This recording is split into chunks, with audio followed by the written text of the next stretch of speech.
యేసుక్రీస్తు వారంలో శుభములు తెలియజేస్తున్నానండి. హల్లెలూయా. మనము ఎన్ని గంటలు ఆరాధించుకుంటామండి? 2 గంటలు ఉంటాం కదండి సుమారుగా. హల్లెలూయా.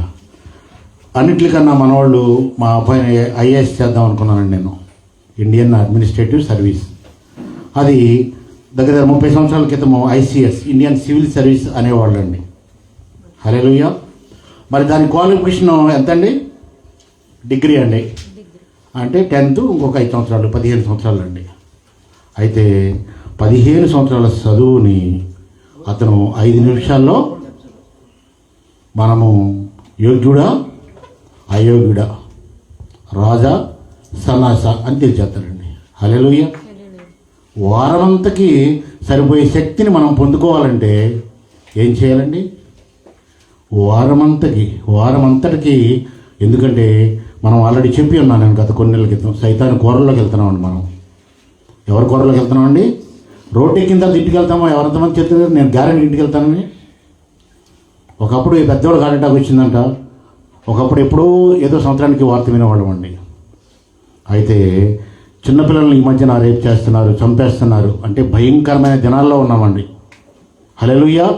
మరి దినాల్లో కాపాడేది, క్షేమకరంగా ఉండేది మనకి ఏంటంటే అది దేవుని యొక్క కృప.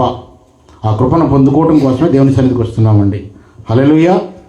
ఈ ప్రశ్న ఎందుకు నేను అడుగుతున్నానంటే, ఎందుకు 15 సంవత్సరాల చదువుని 5 నిమిషాల్లో తేల్చేస్తాడు ఇంటర్వ్యూలో.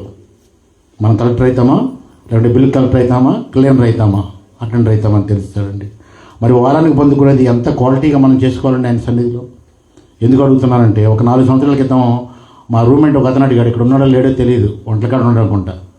మధ్యాహ్నం 1 గంట కాడ నుంచి 2 గంటల కాడ నుంచి నేను రూమ్ నుంచి బయటకు వచ్చేవాడిని కాదండి, 8 గంటల సర్వీస్కి. హల్లెలూయా. మీరు ఎవరైనా సర్వీస్ అడిగిన తర్వాత వస్తే ఆ అబ్బాయిని కూడా మీకు తీసుకొస్తాను మేము ముందుకి, భోజనాలప్పుడు వస్తాడు అనుకుంటండి. ఆయన అడిగాడు, మీరందరూ టీవీలు పెట్టుకొని అదేంటది డ్యాన్సే చేస్తుంటారు కదా, జబర్దస్త్లో ఏం చేస్తుంటే నేను ఉండలేకపోతున్నాను, మరి ఏం చేయాలి, నేను వెళ్ళలేను కదా, మరి సర్వలోకనాథుణ్ణి సర్వేశ్వరుని కలుసుకుంటాకి వెళ్తున్నాం కదా, మనం ఇప్పుడే తోటలోంచి ప్రార్థన చేసుకొచ్చాను అని చెప్పానండి. హల్లెలూయా. ఆ ఫైరు, కసి, ఆ అగ్ని దిగిరాని అన్నాడు. మన దేవుడు దహించు అగ్ని అయి ఉన్నాడండి. హల్లెలూయా. మన అగ్ని అయి ఉన్న దేవుడిని ఆరాధించడానికి మనం వచ్చామండి. కాబట్టి మన ఆరాధన చక్కగా పరిపూర్ణంగా అవ్వాలి, మనం దేవుళ్ళో దీవించబడాలి, మన పరిచర్యను దేవాది దేవుడు దీవించాలంటే మనం ఏం చేయాలండి? సర్వోన్నతిని మనస్ఫూర్తిగా ఆరాధించాలి. ఈ 2 గంటల టైంని చక్కగా మనం వినియోగించుకుందామండి. దేవునికి మహిమ కలుగును గాక. ఎందుకన్నానంటే, బైబిల్ తెలియక ముందు ఎవరిని బాధపడద్దు, ఎవరిని ఉద్దేశించి అనలేదు, నా మనసులో మాట చెప్పానండి. ఈ బైబిల్ తెలియక నేను ఒక 10 సంవత్సరాల క్రితం అనుకుంటండి, 12 సంవత్సరాలు బైబిల్ చదివి ఉంటే దగ్గర ఈ రోజున తక్కువ అండి 2 కోట్ల రూపాయలు ఉంటాయండి. మా మిస్సెస్ నన్ను కొట్టొద్దా సర్వీస్ అయిన తర్వాత, మా తమ్ముడు కూడా నన్ను దేశించొద్దు. ఒక 8-10 ఏళ్ళు బైబిల్ చదివి ఉంటే నేను మనసు పెట్టి, ఎందుకంటే స్కూల్ ఫస్ట్ నేనే కాబట్టి ఏలూరు డిస్ట్రిక్ట్ కాలేజీలో లైబ్రరీలో కూడా కొన్ని ప్రైజులు వచ్చినాయండి. చెప్పకూడదు అవన్నీ, అవంతా వేస్ట్ అండి, శుద్ధ వేస్ట్ అండి. ఆ చదువు జ్ఞానం కానీ చదువు ఉంటే 2 కోట్ల రూపాయలు ఉండండి ఈరోజు నా బ్యాంక్ అకౌంట్లో. మొన్న ఇక్కడికి వచ్చే ముందే స్థలం ఇచ్చేస్తే ప్రెసిడెంట్ గారికి కంప్లైంట్ చేస్తారంటే, మా 30 సంవత్సరాల క్రితము మా కుటుంబం ఎంతో పరువు కలదు, మా నాన్నగారు అని చెప్పి నేను మొత్తం అమ్మేసి వచ్చేసాను హైవే పక్కంటే. వర్మ కూడా చూశారండి, ఆ స్థలంలోకి వచ్చాడు కొలుస్తుంటే. అంత గొప్పదండి బైబిల్ అండి. హల్లెలూయా. ఎందుకు కోట్ చేసి అంటున్నానంటే, ఎవరైనా చెప్పగలుగుతారు ఆ వాక్యాన్ని? దైవసేవకులు కాదు. ఎందుకు కోట్ చేసి ఈ వాక్యాన్ని ఎలా మలుతున్నానంటే, నా జనులు జ్ఞానం లేక నశించుతున్నారండి. ఓషియా గ్రంథము చలవిస్తుందండి దేవుని వాగ్దానము. హల్లెలూయా. అంత గొప్పదండి బైబిల్. దేవునికి మహిమ కలుగును గాక. మరి వాక్యంలోకి వెళ్దామండి మనం. అందరూ బైబిల్ ఉన్నవారు తెరవండి. Thank you Jesus, thank you lord. Bible ఉన్నవారు తెరిస్తే మనం ముందుకు వెళ్దామండి. ప్రసంగి గ్రంథము 7వ అధ్యాయము 29వ వచనము. ఇది ఒకటి మాత్రము నేను కనుగొంటిని, ఏమనగా దేవుని నరులను యథార్థముగా పుట్టించను గాని వారు వివిధములైన తంత్రములు కల్పించుకొని ఉన్నారు. హల్లెలూయా. దేవునికి మహిమ కలుగును గాక. ఎలా పుట్టించాడంటే దేవుడు యథార్థవంతులుగా. ఈ విషయంలో నేను సేవకుడు అనిపించుకుంటానంటే ఒక్కొక్కసారి చచ్చిపోవాలనిపిస్తుందండి నాకు. అమ్మో, అంత పరిశుద్ధుడా, అంత నీతిమంతుడా, అంత యథార్థవంతుడా, ఎందుకంటున్నారు వీళ్ళు? నేను సేవకుడిని కాదు కదా, స్లీపర్ని కదా, ఆయన సన్నిధిలో బాత్రూమ్లు కానీ ఎంతో పుణ్యం వస్తుంది అని అనిపించుకోలేండి. ఎందుకంటే ఆయన పరిశుద్ధత, ఆయన శక్తి, ఆయన మహిమ దేంట్లో దాగా ఉందండి? రెవరెండ్లో డాక్టర్ అని పిలుస్తుంటే వాడు చేసే కళ్ళ చూస్తే నాకు చాలా బాధ వేస్తుందండి. హల్లెలూయా. మరి ఆ రెవరెండ్ ఆయనకే చెందాలండి. దేవునికి మహిమ కలుగును గాక. ఎందుకంటే ఆయనే పూజ్యార్హుడు అండి. రివర్డ్ అంటే పూజ్యార్హుడు, స్తుతి స్తోత్రములకు పాత్రుడు ఆయనే అండి. ఆయనే పరిశుద్ధుడు అండి. హల్లెలూయా. మనము కాదండి. అంత గొప్ప దేవుడిని పట్టుకొని మనము రెవరెండ్లు, బిషప్లు అంటే నేను దానికి వ్యతిరేకం కాదు, నేను అంటలేదు. కానీ అంత గొప్ప దేవుణ్ణి, ఆరాధించే దేవుణ్ణి మనం కొనుక్కొని పెట్టుకుంటే సిగ్గు శరమేదని నన్ను అడగరండి మీరు. నన్ను దేవుని వాక్యం తెలియాలండి. తెలియకే నా జనులు తెలియకే సంఘాల్లో కూడా కొన్ని తప్పులు జరుగుతున్నాయండి. తెలియక మీరందరూ బైబిల్ చదవాలండి. నేను యథార్థంగా లేకపోయినా నీతి తప్పిన మీరందరూ ఏం చేయాలి? అడగాలండి. అడగాల వద్దండి? ఏమైందండి? మీకు బైబిల్ తెలియకపోతే ఏమైంది? అయ్యో ఇదే అనుకోండి, గొర్రెలాగా వెళ్ళిపోతాం కదండి. ప్రధాన కాపరి ఎవరండి? యేసయ్య. సంఘానికి కాపరి ఎవరు? నేను కదండి. నేను ఎడిలితో వెళ్ళిపోతారు. హల్లెలూయా. మొన్న ఒక క్లిప్పింగ్ చూశాను యూట్యూబ్లో. చూసి ఆ గొర్రెలు ఏం చేశాడంటే 30 గొర్రెలు తీసుకొచ్చేసి మంట చుట్టూ తిప్పి ఒక గొర్రెని వదిలిపెట్టేస్తాడు. ఆయన తప్పుకుంటాడు కాపరి. ఈ గొర్రెలన్నీ ఏం చేస్తున్నాయండి? ఆ మంట చుట్టూ తిరుగుతున్నాయి. అతను దూకేస్తాడు, పక్కకు దూకేసి వెళ్ళిపోతాడు. ఆ మంట మధ్యలో వేశారు, ఆ మంట చుట్టూ తిరుగుతున్నాయండి. అంటే మొదటి గొర్రె ఎలా తిరుగుతుందో అలాగే తిరుగుతుంది. మొదటి గొర్రె ఏమో ఈ యొక్క కాసేవాడిని తిరుగుతుందండి. నాకు ఆశ్చర్యం వేసిందండి. అయ్యో, జాగ్రత్తగా ఉండాలి దేవా, జాగ్రత్తగా ఉండాలి, జాగ్రత్త చదువుకోవాలని చెప్పి. హల్లెలూయా. మనము యేసయ్యని మన హృదయంలో పెట్టుకుంటే, ఎప్పటికంటే ఆయన వాక్యాన్ని పెట్టుకుంటే యథార్థత మన జీవితాల్లో ఉంటుంది. ఆయన అడగాలి, ఏ కష్టం వచ్చినా, ఏ కన్నీళ్ళు వచ్చినా. హల్లెలూయా. మరి అదేవిధంగా ఇంకొక మనం వాక్యం చదువుకొని వాక్యంలోకి ముందుకెళ్దామండి. Thank you Jesus, thank you Lord. యోసేపు గ్రంథము. నేను ఈ యథార్థత గురించి ఆలోచించినప్పుడు ఎక్కడ నేర్చుకున్నానని కూడా చెప్తానండి. నేను యథార్థత గురించి ఆలోచిస్తున్నప్పుడు ఒక్క నిమిషం బ్రదరు, ఒక్క నిమిషం అండి, నేను చెప్తానండి.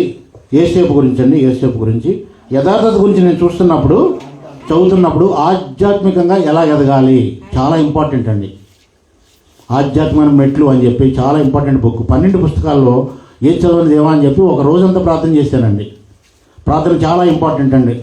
ప్రతి విషయంలో మీరు బయటికి వెళ్ళినా, వచ్చినా, భోజనం చేసే ముందు, పడుకునే ముందు, డ్యూటీకి వెళ్ళేటప్పుడు, డ్యూటీ ప్రారంభించే ముందు, డ్యూటీ అయిపోయిన తర్వాత ప్రార్థన చేసుకోండి. హల్లెలూయా. ప్రార్థన చేసుకుంటే ఆ 12 పుస్తకాలు వెళ్ళినప్పుడు అప్పుడు 9వ ఏడు ఇచ్చారండి, నాకు తర్వాత ఇస్తా అన్నారు. ఈ ఆత్మీయంగా ఎదగటానికి మెట్లు. ఆత్మీయంగా ఎదిగితేనే మనం పరలోకానికి వెళ్తామండి. హల్లెలూయా. మరి ఆధ్యాత్మిక మెట్లు ముందుకు వచ్చినప్పుడు అయ్యో, బుక్కు ఎంత మంచిగా వివరించిందా బైబిల్ని, ఎంత గొప్పదా బైబిల్ అని నాకు తెలిసింది. తెలిసింది? ఆ వివరణ పుస్తకం చదవటం ద్వారా. దేవునికి మహిమ కలుగును గాక. మరి ఆ మెట్లలో ఒక మెట్టు ఈ యథార్థత అండి. దాని గురించి అప్పుడు నేను తీస్తుంటే దానియేలు అంత గొప్ప భక్తుడా, అలాగే యోబు అంత గొప్ప భక్తుడా, అదేవిధంగా ఇంకొక విషయంలో యోసేపు అంత గొప్ప భక్తి ఎలా వచ్చింది? హల్లెలూయా. ఆ భక్తికి ఆ సీక్రెట్ తెలుసుకోవాలండి. ఏంటంటే సీక్రెట్? అది యేసయ్యలో ఉందండి, వాక్యంలో ఉందండి. మళ్ళా చెప్తుంటాను, ఆ వాక్యంలో ఏముందండి? పరిశుద్ధాత్మ దేవుడు మనకి ఇలా చేయమని చెప్తుంటాడండి. పరిశుద్ధాత్మకి ఆయుధం ఎవరండి? నువ్వు, నేనే. అవును కదండి. ఎన్ని సువార్తలు అండి మనకి? 4 సువార్తలు అండి. దేవుడు మిమ్మల్ని దీవించును గాక. 4 సువార్తలు అండి. 5వ సువార్త ఎవరండి? మనమే కదండి. హల్లెలూయా. అంటే ఏంటండి? మన మాట, మన పడక, మన ప్రవర్తన సమస్యను చూస్తారు కదండి. హల్లెలూయా. దేవునికి మహిమ కలుగును గాక. మరి యోసేపు గ్రంథం చూద్దామండి. యోసేపులో ఏముందో చూద్దాము. ఏదైనా ఆదికాండం తీయండి సార్. ఆదికాండము, సారీ అయ్యగారు, యోసేపు గురించి చూద్దాం. 47వ అధ్యాయం అండి. 14వ వచనం తీద్దామండి. వచ్చిన వారికి ధాన్యం అమ్ముట వలన ఐగుప్తు దేశంలోను కానాను దేశంలోను దొరికిన ద్రవ్యమంతా యోసేపు సమకూర్చెను. చూశారు కదండి, ఇక్కడ పాయింట్ నోట్ చేసుకోండి. వచ్చిన ద్రవ్యం అంతా, ఆ దేశంలో కరువు వచ్చింది కదండి, అందరికీ తెలిసిన విషయమే. ఆ దేశంలో కరువు వచ్చినప్పుడు, ఆ దేశంలో అంతకుముందు కూడా ఆ కరువు రాకముందు సంవత్సరాల్లో సస్యశ్యామలంగా ఉన్నప్పుడు, అంత సమృద్ధిగా ఉన్నప్పుడు వాళ్ళు కరువు గురించి దాచుకున్నారండి. ఆ దాచుకున్న మనం ఏమంటే ధాన్యాన్ని ఆయన అమ్ముకున్నారండి. ఎప్పుడు కరువు వచ్చినప్పుడు, హల్లెలూయా, వచ్చినప్పుడు అమ్ముకున్నప్పుడు మరి ఆ దేశం అంతా కూడా ఎంత వస్తుందండి డబ్బులు? కొన్ని కోట్ల, వందల కోట్లు వస్తుందండి. ఆ ద్రవ్యాన్ని అంతటిని ఆయన ఏం చేశాడండి? ఆ దేశపు రాజుకి సమకూర్చాడంటండి. హల్లెలూయా. ఆయన కొట్లో వేసుకోలేదండి. ఎవరు సమకూర్చాడంటండి? ఆయన రాజుకి సమకూర్చాడంటండి. హల్లెలూయా. పర్టికులర్ రాశారండి వాక్యాన్ని, inch by inch, method by method, system by system అంటారండి. హల్లెలూయా. కాబట్టి వాక్యాన్ని ప్రతి పదానికి మనం జాగ్రత్తగా చూసుకోవాలండి. ద్రవ్యమంతటిని యోసేపు ఫరో నగరంలోకి తెప్పించాడంటండి. అంటే ఆయన సొంతానికి వాడుకోలేదండి. హల్లెలూయా. ఇక్కడ ఒకటి తెలియజేస్తుంది. అలాగే 20వ వచనం అండి, అదే అధ్యాయంలో 20వ వచనం అండి. అట్లు యోసేపు ఐగుప్తు భూములన్నిటినీ ఫరో కొరకు కొనేను. సరిపోతుంది బ్రదర్ గారు. చూశారు కదండి. ఇంకా కరువు ఎక్కువైపోతే మొట్టమొదట ఏం చేశారండి? వాళ్ళ దగ్గర ఉన్నటువంటి డబ్బులతోటి జాగ్రత్తగా నా మాటలు వినాలండి, పరలోకం వెళ్ళాలంటే చాలా కష్టమే అనుకుంటారు. సీక్రెట్ తెలిస్తే అంటే మన భక్తిలో ఏముండాలండి? నిజాయితీ, యథార్థత, పరిశుద్ధత. అవన్నీ, పరిశుద్ధత అనేది చాలా హైయెస్ట్ పదం అండి. అది దేవునిది. దేవుడు మన మీద కరుణిస్తేనే, ఆయన పరిశుద్ధాత్మ దేవుడు మనల్ని కరుణించి మనకు శక్తి ఇస్తేనే మనం పరిశుద్ధంగా ఉండగలుగుతామండి. హల్లెలూయా. ఇవన్నీ ఆ పరిశుద్ధతలోకి, ఆ సియోను కొండ మీదకి యేసయ్యని కలుసుకోవాలి. రెండో రాకడలో మనం ఎత్తబడాలంటే ఇవన్నీ మెట్లండి. హల్లెలూయా. మెట్లండి. మొదటి మెట్టు ఏంటి? యథార్థత గురించి నేర్చుకుందాం. చాలా మెట్లు ఉన్నాయండి. ఆ యథార్థత గురించి నేర్చుకుంటున్నామండి. మరి దేవుని చిత్తం అయితే కొంతవరకు ఎంత సమయం అనుకూలిస్తాడో ఆ సమయంలో మనందరం నేర్చుకుందామండి. ఆయన ఏం చేశాడు? కరువు ఇంకా ఎక్కువగా ఉంటే ఏం చేశారంటే, వాళ్ళందరూ ఏం చేశారంటే, చనిపోరు కదండి, ఉన్న ఆస్తులను అమ్ముకుంటారండి. ఫరో కొరకు వాళ్ళందరూ కూడా ఏం చేశారంటే భూములు అమ్ముకున్నారండి. భూములు అమ్ముకుంటే వచ్చిన ద్రవ్యాన్నంతటిని ఆయన ఏం చేశాడు? ఫరో కొరకు కొనేను అంటండి. అవన్నీ కూడా ఏమైపోయినాయండి? ఫరో సొంతం అయిపోయినాయండి. హల్లెలూయా.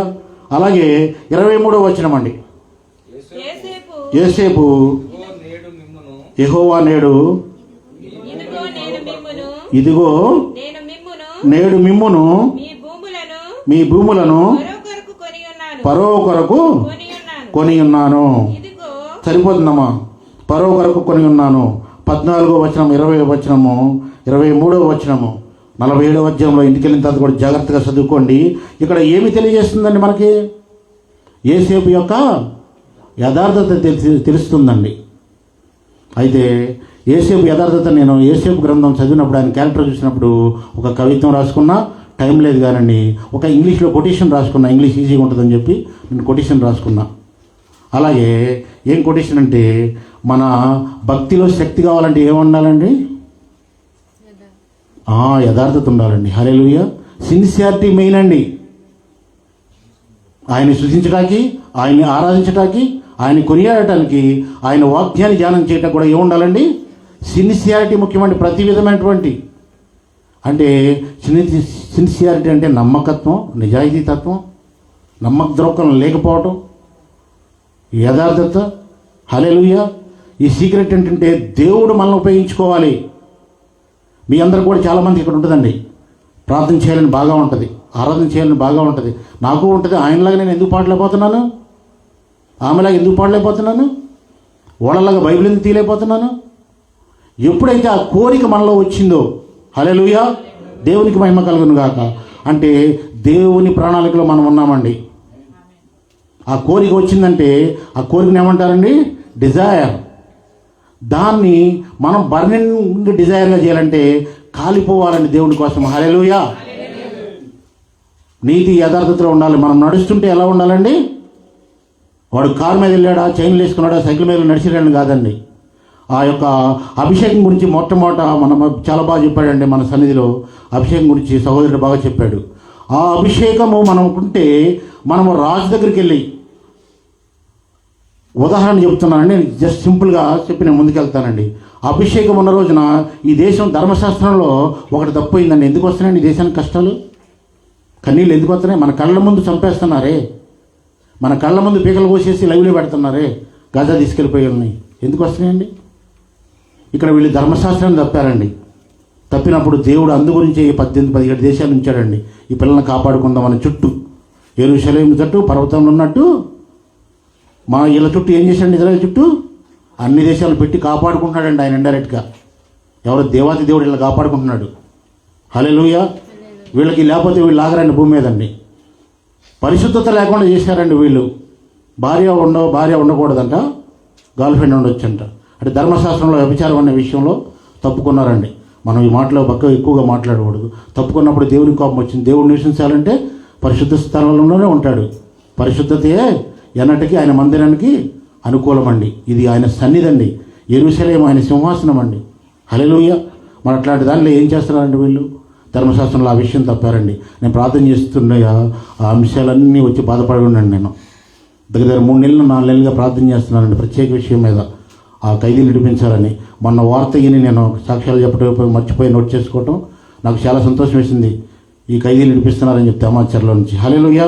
మరి అందు గురించి ప్రార్థన చేయించానండి నేను.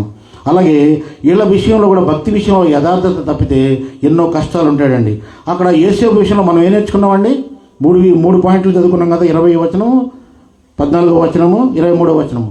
ఆయన బాధ్యత, హల్లెలూయా, బాధ్యతలో యథార్థత చూపెట్టాడండి. చూశారు కదండి. మనం బాధ్యతలో మనం ఎలా ఉంటున్నామండి? ఉద్యోగ విషయంలో, కుటుంబ విషయంలో, సంఘం విషయంలో, ఆత్మీయ ఎదుగుదల విషయంలో మనం బైబిల్ ప్రతిరోజు చదువుతున్నామా? ప్రార్థన చేస్తున్నామా? ఇతరుల గురించి ప్రార్థన చేస్తున్నామా? మన గురించే మనం చేస్తున్నామా? విజ్ఞాపన ప్రార్థన చేస్తున్నామా?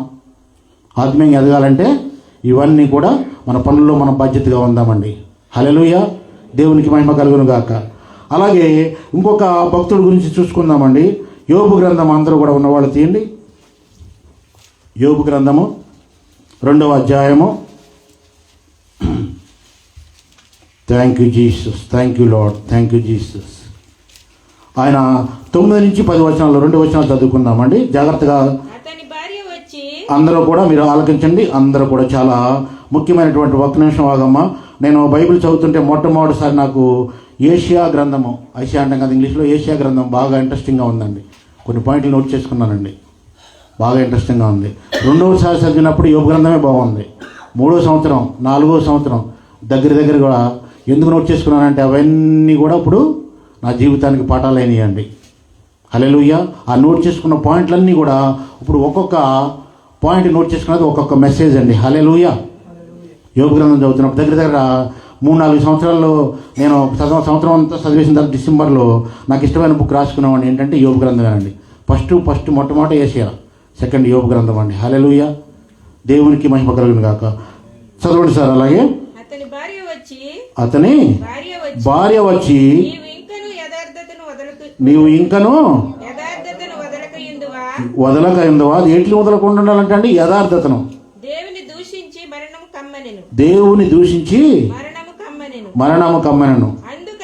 అందుకతడు మూర్ఖురాలు మాటలాడినట్లు నీవు మాట్లాడుచున్నావు. మనము దేవుని వలన మేలు అనుభవించుదుమా? కీడును మనము అనుభవింప తగదా అనెను.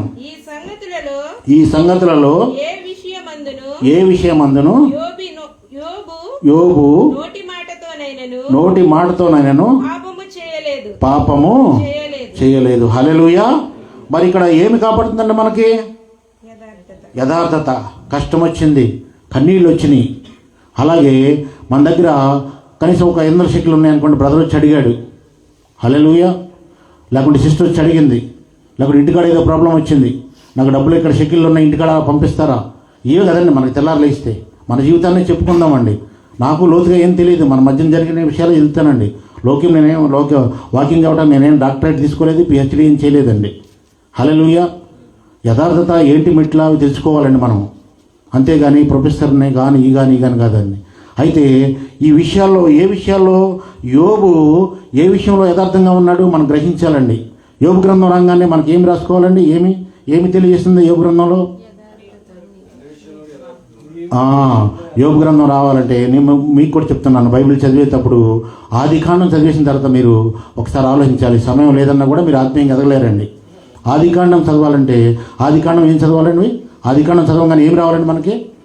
నా పాయింట్ చెప్తానండి. ఆది కాండం చదవగానే మనకేం రావాలండి?